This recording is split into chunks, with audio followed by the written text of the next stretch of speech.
Tu crois que ce n'est qu'un petit achat, une petite dépense pour te faire plaisir. Mais si je te disais que ce petit plaisir te vole quelque chose de bien plus grand que de l'argent, quelque chose que tu ne récupéreras peut-être jamais, reste bien jusqu'à la fin. Tu découvriras comment les achats impulsifs détruisent en silence tes rêves les plus profonds. D'abord, ce n'est pas une question d'argent, mais de contrôle. Chaque achat impulsif semble anodin, mais en réalité, il reflète une incapacité à différer le plaisir. C'est ton cerveau reptilien qui gagne, et à chaque fois que tu cèdes, tu renforces cette partie de toi, celle qui sabote ta vision long terme. Et si je te disais que chaque achat impulsif creuse un fossé invisible entre toi et ta liberté? Alors le cycle de culpabilité et de la rechute. Après l'excitation de l'achat, il y a souvent la gêne, le petit choc bancaire, le regret sourd, puis l'oubli, et on recommence. Ce n'est pas un acte isolé, c'est un schéma, une addiction silencieuse. Tu crois que tu gères ton argent, mais si c'était lui qui te contrôlait? Donc, le coût réel n'est pas sur ton relevé bancaire. Chaque achat impulsif vend un morceau de ton objectif d'épargne, ton avenir professionnel, ta paix intérieure, ta relation à l'argent et au temps. Ce que tu ne vois pas, c'est que chaque caprice enterre une opportunité. Reste encore, je vais te montrer comment ces achats détruisent tes ambitions sans que tu te rendes compte. Alors, une vision islamique de la modération. Dans notre tradition, dépenser avec conscience est une épreuve de foi. Les serviteurs de tout miséricordieux sont ceux qui, lorsqu'ils dépensent, ne sont ni prodigues ni avares, mais tiennent un juste milieu. C'est dans le Coran, Surat Al-Furqan.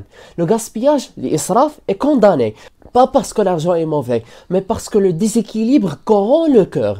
Et si ton cœur était plus lourd que ton portefeuille à cause de tes habitudes d'achat? Mais comment sortir du piège? Voici une méthode simple en 3 étapes. Premièrement, une pause automatique de 48 heures avant tout achat en vie. Deuxièmement, journal d'impulsion. Note quand et pourquoi tu veux acheter. Troisièmement et dernièrement, un objectif clair. Lie ton épargne à un rêve plus grand. Formation, umrah, liberté financière. On parle du piège social du petit plaisir mérité. On t'a conditionné à croire qu'après une longue journée ou une semaine difficile, tu mérites une récompense. Mais cette logique qui paraît douce est dangereuse parce qu'elle te pousse à lier ton bien-être à la consommation immédiate. Et plus tu souffres, plus tu dépenses. C'est un cercle vicieux. Tu ne guéris pas, tu l'anesthésies. Et si ton besoin de réconfort te faisait perdre ce qui aurait vraiment guéri ton vide intérieur?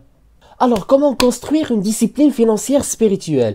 Ce n'est pas en supprimant toute dépense que tu deviendras libre, c'est en instaurant une discipline avec intention. Chaque euro dépensé devient un acte d'adoration ou un acte d'oubli. Apprends à planifier, à économiser avec nia claire.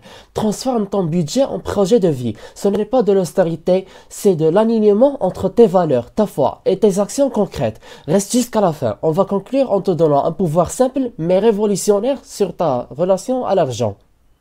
En guise de conclusion, les achats impulsifs, ce n'est pas une histoire de consommation, c'est une histoire de conscience, de respect envers soi-même et surtout de confiance en ce que tu veux construire dans ta vie. L'argent est un outil, à toi de décider s'il t'élève ou s'il t'enterre.